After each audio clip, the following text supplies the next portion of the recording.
very popular area with tons of shrines, bamboo forest, absolutely stunning. And I'm here for this place. This restaurant is called Akoya Chaya. They're known for having an all-you-can-eat pickle buffet. 20 different types of Japanese pickles. I love pickles, and I love buffets. I haven't even started eating. I already know I made a mistake. There's really not a lot of tourists here. And I'm so used to going out to an all-you-can-eat place and just stuffing my plate. The thing to do is just take a little bit of pickle. I see everybody else's plate looking so nice and spacious, and my plate is just stuffed. That's one indication that I know I did something wrong. This is really cool. So I think the flower-looking object inside is miso. This turns into a beautiful bowl of miso soup. Very, very good. There's two different types of rice. I like the white rice, and it pretty much got all the pickle that's up there. This looks like sweet potato. Yeah, pickle sweet potato. Ow, this is really, really nice. That actually goes really well with the miso soup. I never had a pickle sweet potato before. It's still a little sweet, but you can definitely tell that thing's pickled.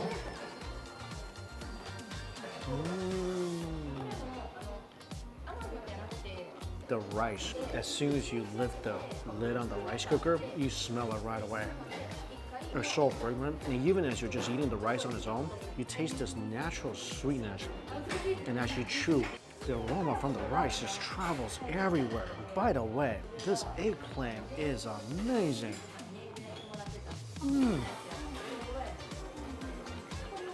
The peel of the eggplant crunches like a pickle. The inside, the flesh is soft. It's not overly vinegary. It's more of a savory pickle.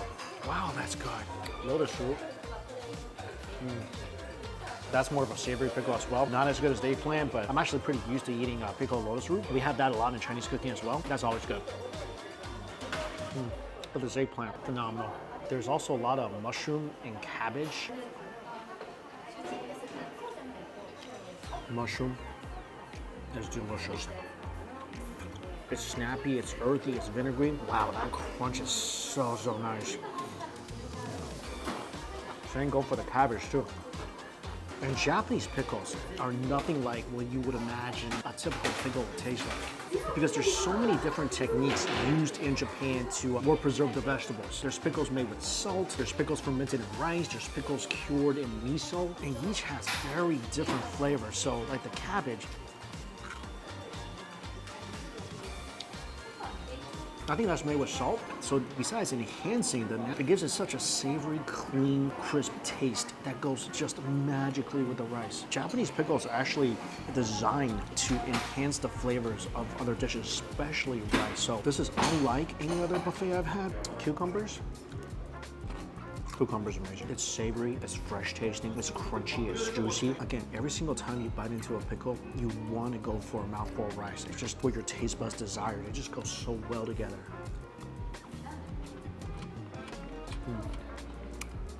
That was a pickle taro. Crunchy, a little slimy. There's a couple of different kinds of pickle taro that I took from the buffet. One of them, I think they pickled it with some wasabi. Incredible. So there's different textures in the pickles as well. If you want to go for a little more starchy texture, you can go for the sweet potato or the regular potato. A little crunch, go for the vegetables, especially the cucumbers. This is so crunchy. As crunchy as vinegary, a nice savory, really nice umami to this as well. Also pickled little fish.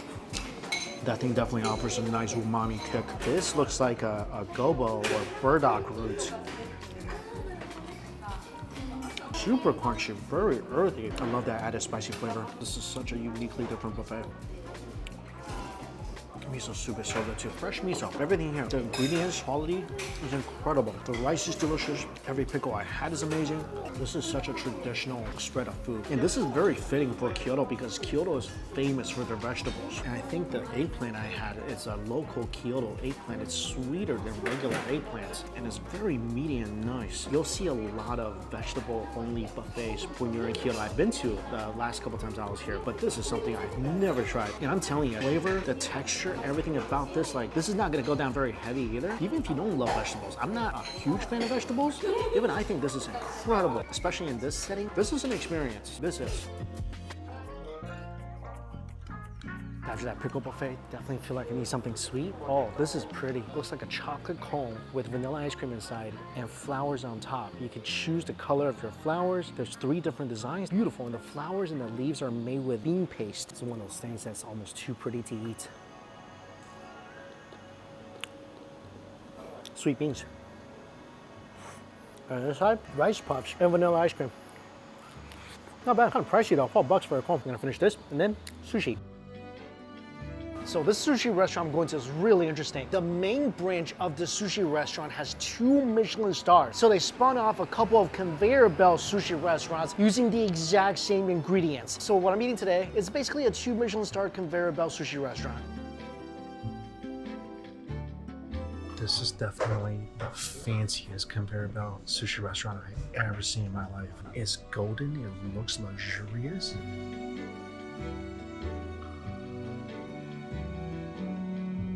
This is definitely not a typical conveyor belt sushi practice. So I got a lunch special and a few other pieces. Just visually alone, this looks so much different than Kora, than the other conveyor belt sushi, like night and day. This looks like, I just got this from an omakase chef. Each piece looks spectacular. I remember at Kora, the otoro looked like just a giant piece of fat. Here, the tuna's red, it's marbled. Every single piece of fish looks like it's just amazingly fresh. You can see the quality right away.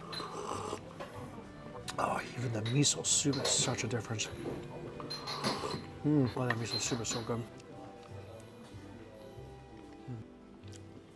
Oh, that's amazing. This is not your average conveyor belt sushi. That eel was smoky, it was tender, slightly sweet. The sushi rice was perfect texture, just acidy enough. Oh, that was crazy good. This just might be the greatest conveyor belt sushi in the world.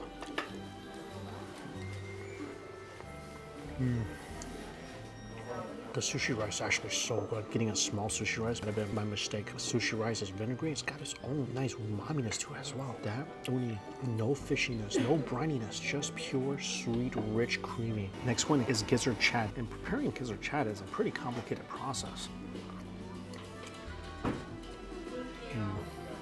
Delicious. I actually really like the flavor of the gizzard chat. They're so delicate, a little oily, and I do like the firm texture of that fish. Next one, squid. Sweet, so sweet, so sweet. I'm expecting the same thing for the next piece, the sweet shrimp.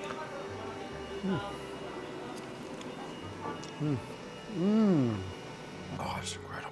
I got some more stuff after I tasted how good the sushi is. This legit tastes like I'm sitting on a sushi counter right now at a really good omakase restaurant. I mean, this is the same ingredients they use for their 2 Michelin star restaurants. So in that case, what I'm ordering, it's a bargain. That sweet shrimp, by the way, amazing. The texture is so light and succulent and bouncy. It's so sweet. It's perfect with the sushi rice on the salmon.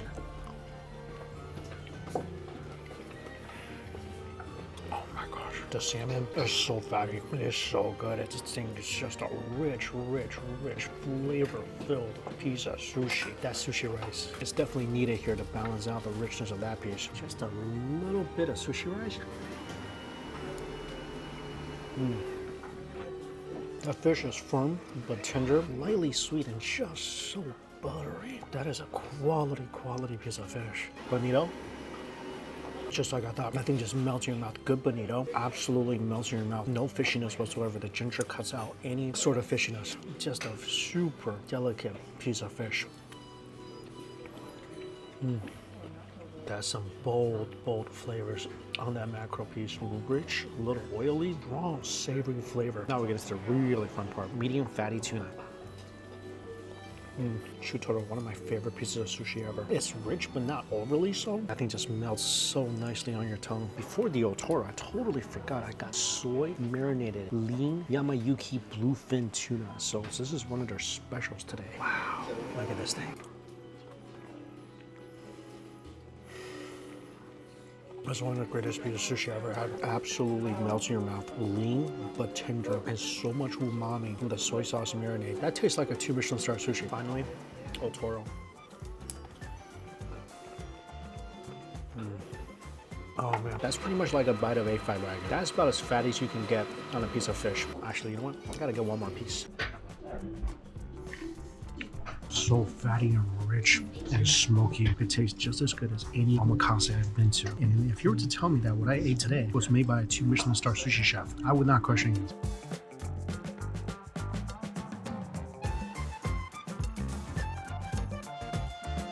This is a really popular onigiri place. Let's try it out. So you grab a tray and there's all sorts of different onigiris, very unique ones too. There's shrimp tempura yuzu, there's fish egg and pickled radish, honey pickled bonito plum, Japanese pepper, and young sardine. That sounds good. So this one I got is Japanese pepper with young sardines. Wow. This is super flavorful. Particular one is Kyoto only. The rice itself is flavored very well. A little kick from the peppers and a lot of umami from these little fish. This next one almost looks like a sukiyaki on top of a Shijo leaf and an omelet. Fatty beef on top, some scallions, some cognac. And it tastes just like that. This is really good, this one. There's a lot of flavors in this one. Nice tender fatty beef in the sukiyaki sauce. That actually might be the best onigiri I've ever had. There's some bold flavors in that one. Next one is salted salmon, also sitting on a shiso leaf, and an omelet inside as well. Looks like seared salmon on top, and there's salmon inside the onigiri as well, on top of the omelet. It's really good. What I don't like about onigiri, I always complain that there's too much rice and not enough ingredient. Not at this place. This thing's got so much flavor. The salmon on top, it's a salmon belly, so it is just so nice and fatty. The salmon itself is smoky, it's tasty, it goes great with the omelet. The rice is delicious. Oh. These are some phenomenal onigiri. Way better than if you go to a grocery store or a convenience store. Way better. Night and day. Incredible. Plus you eat here, you get free tea. I think it's about to rain soon. So this is my last full day here in Japan. Right now, I'm on the outskirts of Kyoto. Dinner, it's gonna be really, really special. Actually, the two dinners, both gonna be really, really special. Whenever you're in Kyoto, I highly recommend going to a Yudofu restaurant because Kyoto is known for their tofu. Their tofu is amazing. There's a bunch of these traditional Yudofu restaurants where you can get a whole Yudofu set. The tofu is cooked in different ways and it's fantastic. Here, usually you get a tofu hotpot where the tofu is cooked in some kombu. First dish, sesame tofu with little wasabi and scallops. Oh, it's so good. Sesame tofu in Kyoto. It was magical. The tofu is so tender and light, and it's chock full of sesame flavor. Add a little wasabi. I don't even know what's more tender, the tofu or the scallop. The tofu hot pot is ready. Little dipping sauce. Dunk the tofu in. It's so tasty. There's nothing like fresh tofu in Kyoto. It's so simple and delicate. Each bite, you're just tasting that natural, delicious flavor of the tofu. The kombu that the tofu is cooked in just imparts a slight hint of umami. You won't find many tofu in the world that just tastes as good as this. Obviously, I had a lot of hot pots in my day, and usually I'll always add tofu. This is like the only time where you just focus on how good the natural flavor of the tofu is. Each piece is delicate, it's light, slightly creamy, and you can taste the soybeans. It just crumbles as soon as it enters your mouth. And this is about as soft, as delicate as tofu can get, and every piece almost tastes like a custard. You can taste a very subtle umami flavor from the kombu. I love sitting at tofu restaurants in Kyoto, especially ones that are very traditional. It's just so calming to be able to eat a meal like this, especially when a storm is coming. Got some tempura. Light, airy, crunchy batter, and then just a sweet shrimp. Tempura shiso leaf. Seaweed tempura. Yeah, this whole meal, very light, very healthy, at such a peaceful place. This is a really good tofu restaurant. I think these are the first garbage cans I've ever seen in Japan. That's out in public. Never seen it. This last place I'm going to, this is the primary reason why I'm here in Kyoto. So this is a pizza omakase. And usually to get a table, you have to book it 3 months ahead of time. So I've waited 3 months to try this pizza. And the pizza restaurant is very, very unique. There's no menu because the food they serve changes every single day. It all depends on the chef. He goes to the market and the farms in the mountains to see what ingredients are fresh for the day. And then he'll decide what's gonna go on his menu that night. 5 courses, pizza omakase. I think this is gonna be really interesting. It says we're fully booked for the next 2 months. This is a very rustic restaurant. There's upstairs and downstairs. It just looks like somebody's house with a giant window upstairs. Flatbread is amazing. A little Parmesan cheese on top. I love the parts that are charred. Wow, such a nice bitterness to it. That's a really toasty, airy flatbread. Butternut squash soup, a little sweet, thick, rich, cold. Goes pretty good with the flatbread salad dish and tomato sauce. Oh, this is outstanding. The beet is sweet like a fruit. Wow, the melon tastes like a cucumber. And the tomato sauce is spicy, it's tangy. Wow, oh, this is fantastic. I wish I kept some of that flatbread and dip in the sauce. The sauce is amazing. Next dish is salmon trout. So Japanese salmon trout and then over crushed cucumber. I don't think I've ever had salmon trout before. It tastes like smoked salmon. Very light, delicious. Next course, it's a meat of locally grown vegetables. So the chef went to the market this morning and picked out a bunch of fresh local vegetables. There's pumpkin, okra, sweet potato, bok choy, peppers, baby corn, and peanuts. Some local greens and some peanuts. Look at the size of this thing. Peanuts are really nice, really big and crunchy. Okra's good. Everything is smoky, crunchy, fresh. Definitely an interesting dish considering there has been a lot of vegetables being served tonight. I don't know if that's like all the time, but it's a lot of vegetables tonight. Roasted eggplant, which is a very specialized product here in Kyoto with fermented rice aioli. Love it. Love roasted eggplant, first of all. Secondly, the Kyoto eggplant. It's a little sweet, very meaty and juicy. This thing is roasted perfectly. Fermented rice. It's very thick, almost yogurty. There's some flaky salt on this as well. Love this dish. It's so good. I'll eat this all day long. Next dish is Spanish mackerel, and the skin side is grilled, and then some dashi is added. It's next to a roasted pepper and some seaweed on top. That's delightful. So the fish is very, very tender, lightly seasoned with the dashi. The skin side is supposed to be seared, but after it's been sitting in the dashi, you can't really taste much of the sear. But regardless, that's a meaty, delicious piece of fish. It goes very well with the peppers. I like that. Very light, but really delicious succulent fish. I think the only part I didn't like about the fish was the skin. They said the skin was seared by the charcoal, but I taste none of the sear because it was already sitting in the dashi. The flavor is nice, but the texture is not there at all. You get one pizza, and half of the pizza will be one of the flavors you choose. So I got shiosu, which is the little Japanese white fish, and the other side I got, they recommended pork cheese, and the cheese is from Yoshida Farm, which is a very famous cheese here in Japan. This is good. It's a Neapolitan style pizza. It is very, very small. It's airy, just like the flatbread, nicely charred. Fish is nice and savory with a nice burst of umami to it. This is a nice pizza.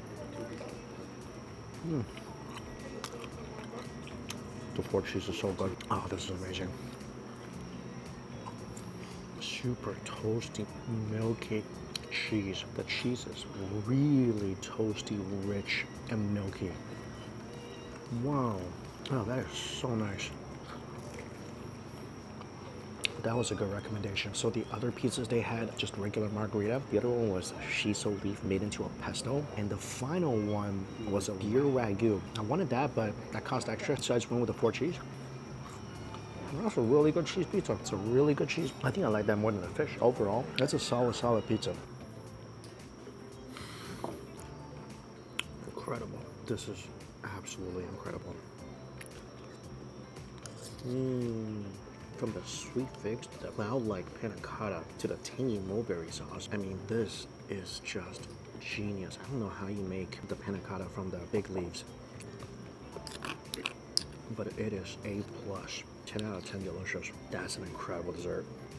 Tastes good. Panna cotta, amazing. Sauce is delicious. It's so good. Okay, had to rush to the train station to catch my train. This was a really interesting meal. Obviously, this place got very famous from the Netflix show. So 7 courses for about $100 in today's conversion. It's a very Kyoto-centric meal. So a lot of vegetables, very lightly seasoned. I mean, I do enjoy the local vegetables, and it is very good, especially the eggplant. Love that. Love the flatbread. The pizza was awesome. Dessert was amazing. But I do feel this meal is pretty expensive for what you're getting. Definitely appreciate the experience. Everybody there was extremely nice. It's something I'm glad I tried once. It is kind of cool that you don't know exactly where you're getting until the day you arrive. Like I said, glad I went once. All right, my train's almost here. As always, thank you all so much for watching. Till we eat again. See you later.